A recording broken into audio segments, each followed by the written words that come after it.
Hello friends, welcome back to my YouTube channel. ನಾವಿವತ್ತು ತರಳಬಾಳು ಹುಣ್ಣಿಮೆಯ ಒಂದು ಪ್ರವಾಸದ ವ್ಲಾಗ್ನ ಸ್ಟಾರ್ಟ್ ಮಾಡ್ತಾ ಇದ್ದೀನಿ.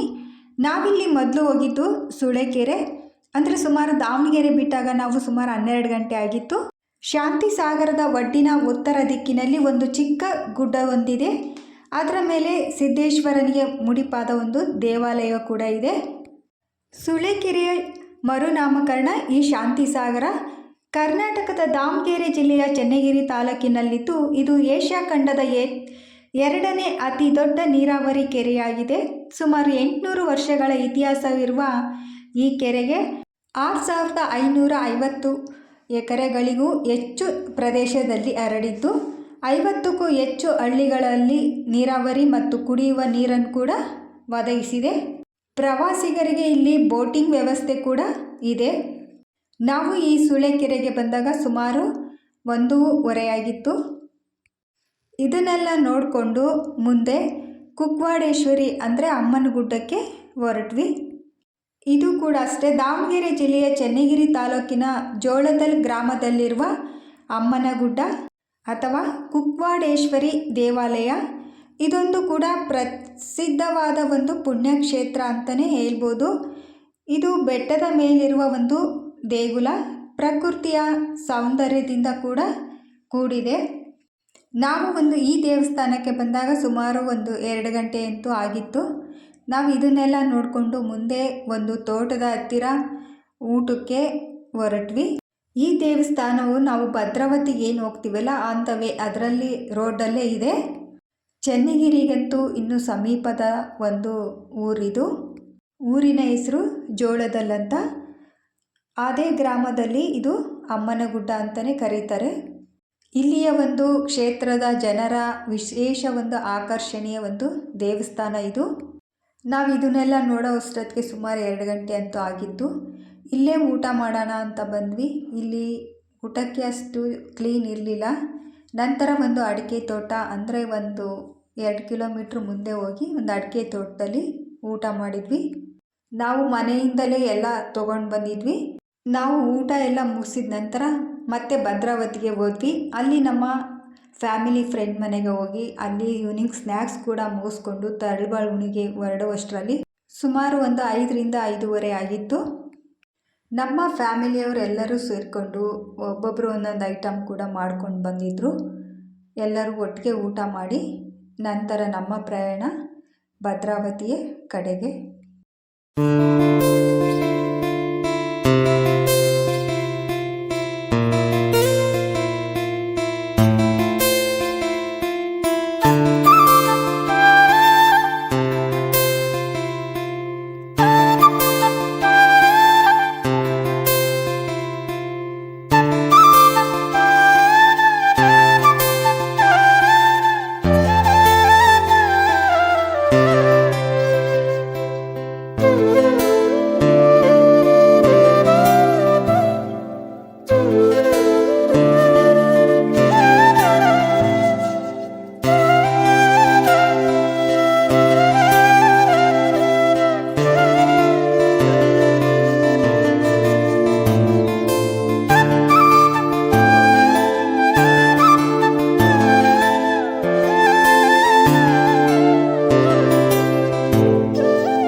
ಆಲ್ಮೋಸ್ಟ್ ನೂಡಲ್ಸ್ ಅದೆಲ್ಲ ಇದೆ ಮೇಡಮ್.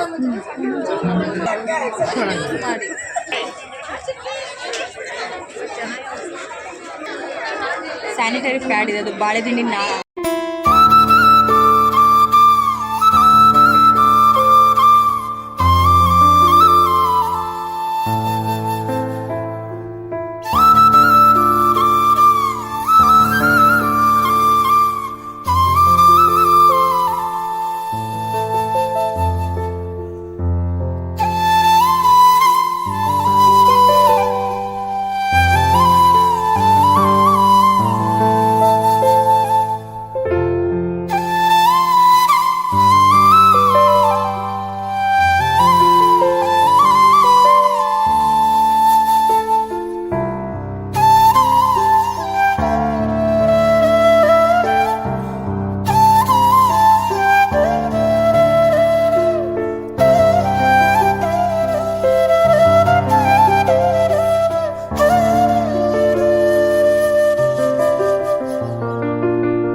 ಮಹಾಕಾಳ ಹುಣ್ಣಿಮೆಗೆ ಬಂದಾಗ ಸುಮಾರು 6 ಗಂಟೆಯಾಗಿತ್ತು. ಇಲ್ಲಿ ಇರ್ತಕ್ಕಂಥ ಒಂದು ಸಾವಯವ ಕೃಷಿ ಬಗ್ಗೆ ಮತ್ತು ಇಲ್ಲಿ ಸಸ್ಯಗಳ ಬಗ್ಗೆ, ಇಲ್ಲಿ ತಯಾರಿಸ್ತಕ್ಕಂಥ ಆಹಾರಗಳಾಗಲಿ ಅಥವಾ ಯಾವುದೇ ಒಂದು ಫುಡ್ ಪ್ರಾಡಕ್ಟ್ಸ್ ಆಗಲಿ ಪ್ರತಿಯೊಂದು ಸಿಗ್ತಾಯಿದ್ವಿ ಇಲ್ಲಿ. ಇದನ್ನೆಲ್ಲ ನಾವು ವೀಕ್ಷಣೆ ಮಾಡ್ತಾ ಹೋದ್ವಿ. ನಮ್ಮ ರೈತರಿಗೆ ಬೇಕಾಗ್ತಕ್ಕಂಥ ಒಂದು ಪ್ರತಿಯೊಂದು ಉಪಯೋಗ ಆಗ್ತಕ್ಕಂಥ ಒಂದು ವಸ್ತುಗಳು ಕೂಡ ಸಿಗುತ್ತೆ ಮತ್ತು ಅದರ ಅಡ್ರೆಸ್ ಕೂಡ ಕೊಡ್ತಾರೆ. ಇದರ ಜೊತೆಗೆ ಟ್ರ್ಯಾಕ್ಟರ್ ಮತ್ತು ಹೊಲಗಳಲ್ಲಿ ಕೆಲಸ ಮಾಡುವ ರೈತರಿಗೆ ಯಾವ್ಯಾವ ಥರದ ವಸ್ತುಗಳು ಬೇಕೋ ಅದೆಲ್ಲ ಇಲ್ಲಿ ಮಾಹಿತಿ ಕೂಡ ಕೊಡ್ತಾರೆ.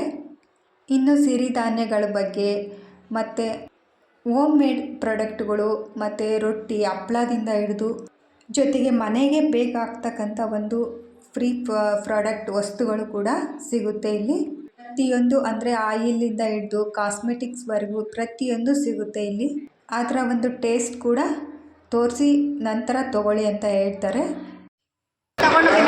ಏನ್ರಿದ್ದದು? 100 ರೂಪಾಯಿ 3 ಪ್ಯಾಕೆಟ್ ರಾಗಿ ಬೋಟಿ ಮ್ಯಾಮ್. ನೋಡಿ, ಇದು ರಾಗಿಯಿಂದ ಮಾಡಿದ ಒಂದು ಬೋಟಿ. ಇದನ್ನು ಕೂಡ ನಾವು ತೊಗೊಂಡ್ವಿ. ನಂತರ ಇಲ್ಲಿರ್ತಕ್ಕಂಥ ಎಲ್ಲ ಒಂದು ಪ್ರಾಡಕ್ಟ್ನ ನೋಡ್ತಾ ಹೋದ್ವಿ. ನೋಡಿ, ಇದು ಬ್ಲ್ಯಾಂಕೆಟ್ಸ್ ಕೂಡ ಇದೆ.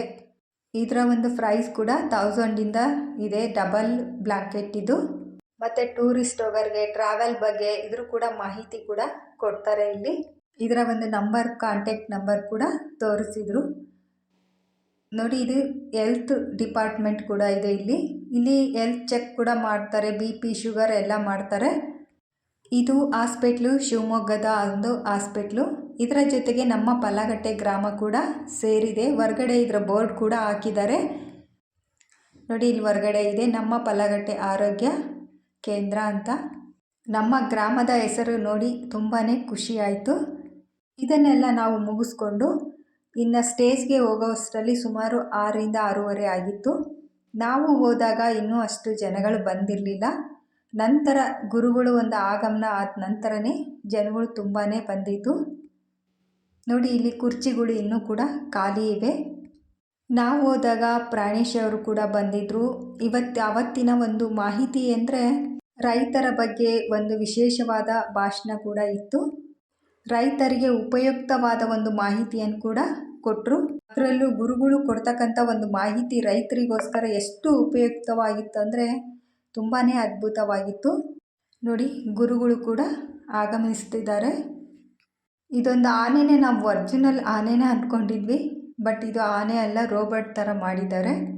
ನೋಡಿ, ಗುರುಗಳು ಕೂಡ ಬರ್ತಾ ಇದ್ದಾರೆ. ಜನಗಳು ಕೂಡ ತುಂಬ ಸ್ಟೇಜ್ ಫುಲ್ ಆಗಿತ್ತು. ಮೊದಲಿಗೆ ಪ್ರಾರ್ಥನೆ ಕೂಡ ಸ್ಟಾರ್ಟ್ ಆಗುತ್ತೆ. ಗುರುಗಳು ಸ್ಟೇಜ್ಗೆ ಬಂದಾಗ ಸುಮಾರು 7 ಗಂಟೆ ಆಗಿತ್ತು.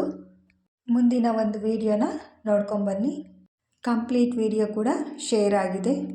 ಪ್ರತಿಯೊಬ್ಬರ ಭಾಷಣಗಳು ಕೂಡ ಯೂಟ್ಯೂಬಲ್ಲಿ ಅವ್ರದ್ದೇ ಒಂದು ಚಾನಲಿಂದ ಪ್ರತಿಯೊಂದು ವಿಡಿಯೋ ಕೂಡ ಶೇರ್ ಆಗಿದೆ.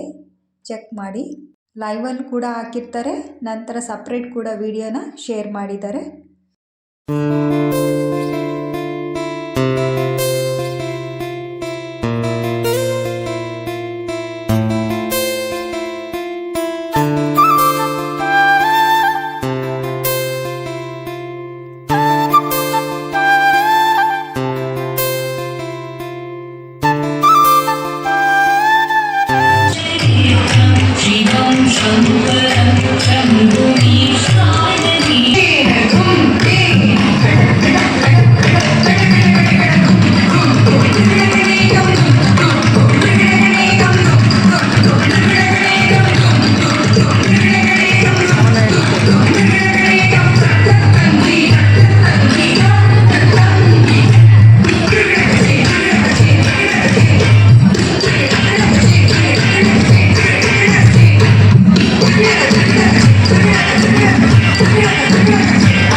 ನಾನು ಈ ತರಳಬಾಳು ಹುಣ್ಣಿಮೆಗೆ ಬರ್ತಿರೋದು ಇದು 4ನೇ ಬಾರಿ.